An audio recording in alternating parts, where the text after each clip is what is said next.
everybody out there, my name is Dragnix, and this is Westerado Double Barrel. This is a game that is $11.99. It came out today on Steam. It's 20% off in its promotional period.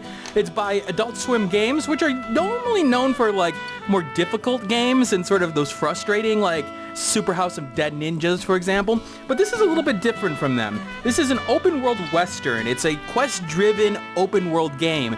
It's very interesting. It's a change up from the norm out of the company, and yet it's good. It's not great. It's good, and I'm going to show you exactly what I'm talking about by going into the game here. Now, there is single and co-op here. I've obviously only played the single player at this point. And here is our hero.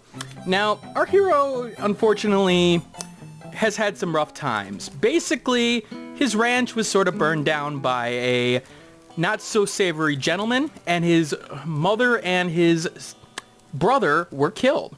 So, unfortunately, we're going to go back to the ranch here. Yeah, sort of some problems, sadly. So, basically, the idea is that you are trying to find out who killed and burned your ranch down. Now, what's interesting about the game is the fact that that is dependent on exactly the quests you do and sort of a randomization element. The thing is, you will get clues about what the Varmit is. So, for example, I've found out that he has a bright blue jacket on, that he's a big silver buckle, that he has got blue slacks. And so it's showing me here the possibilities here. So if I see somebody like this, I may just want to shoot him. I mean, just damn with it. Just, you know, bring out my gun and bang. Yeah, so the combat in this game is based on this gun. So you bring it up with the right bumper. I'm using a controller for this. You shoot with the right trigger, or at least you lock it with your right trigger, then shoot. You can reload manually with the left button. One of the interesting things is that you can't run and shoot at the same time, which is a little bit interesting. Alright, so we're going to go into town here. Go into Clintville. This is the fast travel system they've got with horses here. And this is our town.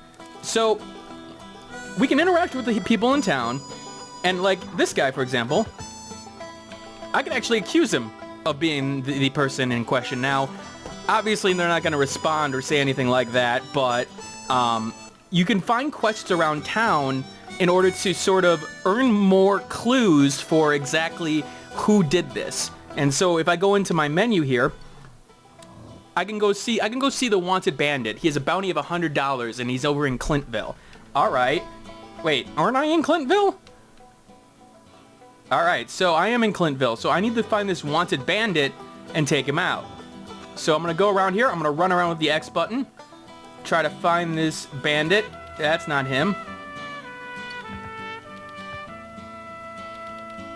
Okay, now there is a lot of dialogue in this game, so keep that in mind. This is, I don't want to say it's story-driven, there's an action element to it, but there's very much an emphasis on the talking portion of this. And oh, there he is. I think. That may not be him.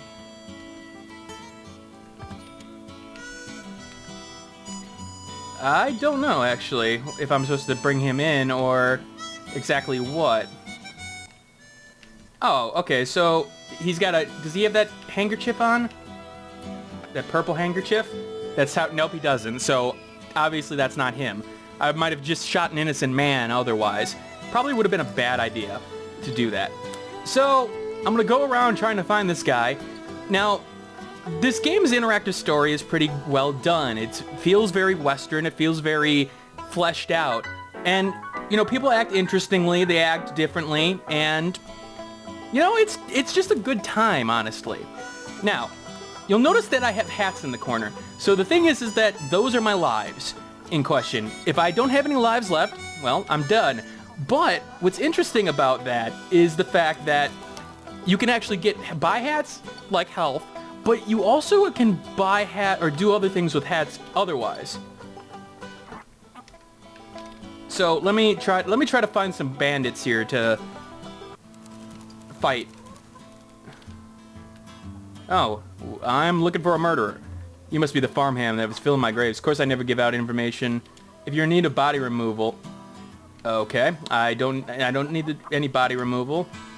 Alright, let's just keep on going here. Let's try to find some bandits here. Some wolves. Oh, it looks like those wolves mean me harm. Now, you don't notice the art style. It's not the greatest, but it does fit the theme. It does feel very different from other art styles that I've seen before. Let me reload here. All right. Anybody here? It looks like... What's that little... Oh, okay, so we're going to get into combat. So, combat, simple enough. Point and shoot. Very basic. Okay, didn't do it on that guy. Can I do it on you? Nope. So, took out 2. Can I take out this third guy the way I want to?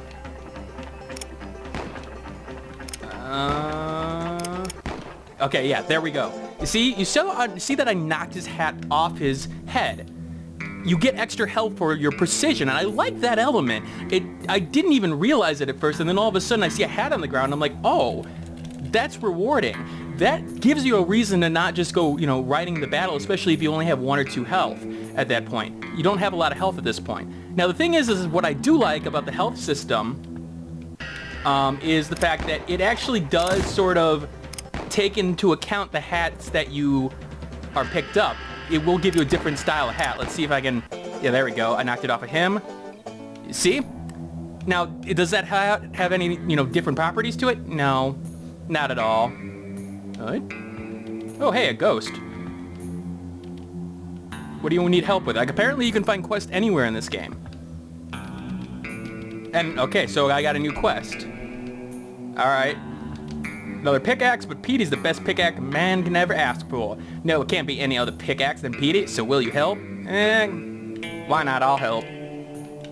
Very good. Alright, so we're gonna go try to find this pickaxe here. Yeah, it's a shovel. So a lot of interactivity. The thing that I do question about the game is whether or not it will have... that looks like a pickaxe. One of those? Nope. Whether or not it will have enough staying power over time. Okay. Nope, I'm not leaving. Okay. Oh, need to reload. Now, the combat's very simplistic, and the thing is, it's very easy. If you're looking for a challenge, this game is not going to give it to you, unfortunately. I'm going to take the blue... Oh, I guess the color doesn't make a difference, though. That sucks. There is no challenge to the game. This is very much an adventure. You're here for the experience more than anything else. But, I mean, in terms of challenge, it's obviously, I'm, like, you know, wrecking fools at this point. It does take a while to get used to the controls, just in terms of when you bring your gun up, knowing that when you run, it makes a difference. I mean, it's sort of all over the place in terms of learning the controls, but once you learn them, then it's pretty much, you pretty much got a hang of it. Crazy Eyes Mike. Well, there we go. Oh, is that your pickaxe? Nope, not your pickaxe. Probably should reload my gun. Alright, what else can I talk about this game? So, again, the quests range from, like, you know, finding this guy's pickaxe, this ghost, to, like, you know, helping a damsel in distress, to even, like, bringing home a drunkard that, you know, is spending too much of the family's money over at the bar at that point. Very similar quests that you would see from games like this, but there's enough variety here in terms of the story aspect that you sort of want to stay around. Now, with that said, it could use a little bit more variety in that area, in my opinion, just in terms of the outcomes. I do like the idea, though, that sometimes conversations may not go your way. You can always pull your gun during a conversation, and that may change things depending on who you're pointing your gun at. If you're pointing your gun at the sheriff, probably not a good idea, for example. It looks like I lost my ghost friend because I left the area, but that's all right. But if you pull a gun on a certain portion, it may finish a quest. So you got to keep that in mind. All right, this guy, I knocked his hat off earlier. They stay around for a good while. It doesn't seem like enemies respawn, which is a little bit interesting. Now, as you see with the art style, it's very well done in terms of the pixel art. The animation in particular, like the running animation, it's fluid, but it's not over the top. It sort of suits the action in question. Oh boy, there we go. And scare the buffalo.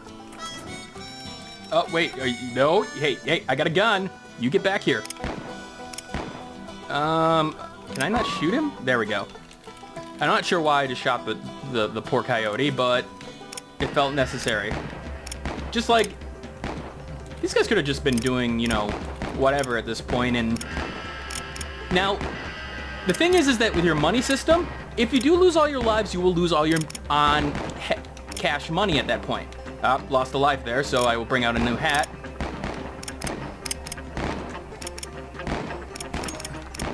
These guys don't have hats. Well, I'll take that. I'll take that one, though. There we go. But you'll lose all your money, but you can deposit it in a bank, which is rather nice at this point. So that you can, like, build up for bigger purchases, like a new gun, a better gun, or, you know, some better hats or equipment. More clothing. Different clothing, I should say. Yeah, I don't like you. There we go. So that's the base of the game, and if this looks interesting to you right now, it's along the same lines as what I've been doing here. Now, obviously, the quest system makes a difference. I will say that what would be nice on the quest system, it would be nice if I could pick a quest and put it on the main screen, so, like, track a quest, because it's really hard to understand, like, if you look at this, and you look at, like, Clintville, for example, I have no idea what quest is in Clintville, and in particular, I don't know what quest I'm actually looking at times, and I keep on having to go back into this menu. I feel like there was a better way of doing that. Now, as you play the game, you explore more maps. So you can explore the mines, you can explore the surface in terms of, like, where I am right now. It's varied in terms of locations. Right now we're in the desert. A lot of it is grays, or not grays, browns and light browns and sand and things like that. What you would expect from a Western, though. Nope, don't want to bother. You can always run from battle. Now, these creatures can hurt you, by the way, those scorpions in particular, and you can usually notice when he goes into that cinematic mode. Oh, boy. Oh. Well. I did not realize I could go in here. So, overall, Westerado is a good game if you like the Western genre and you like sort of an open world story system. It doesn't have enough action to keep you guessing. You've seen a lot of the action right now. You do have, like, sections where you, like, you know, guard buffalo on a horse, which is basically still a shooting gallery. It's very basic in its mechanics in terms of combat, but really it's more for the sort of narrative that plays out and just the overall sort of like you going after this guy that, you know, ruined your family. Alright, this is Dragnix signing out. I hope you get an idea of Westerado, a double barrel. Hopefully you can take a look and see if it's right for you at this point. Alright, I will see you all later. Hey, thanks for watching. If you have a chance, leave some feedback and comments below. If you liked the video, hit that like button. And if you want more content like this, hit that subscribe button. This is Dragnix signing off, hoping that gaming brings as much fun to you as it does for me.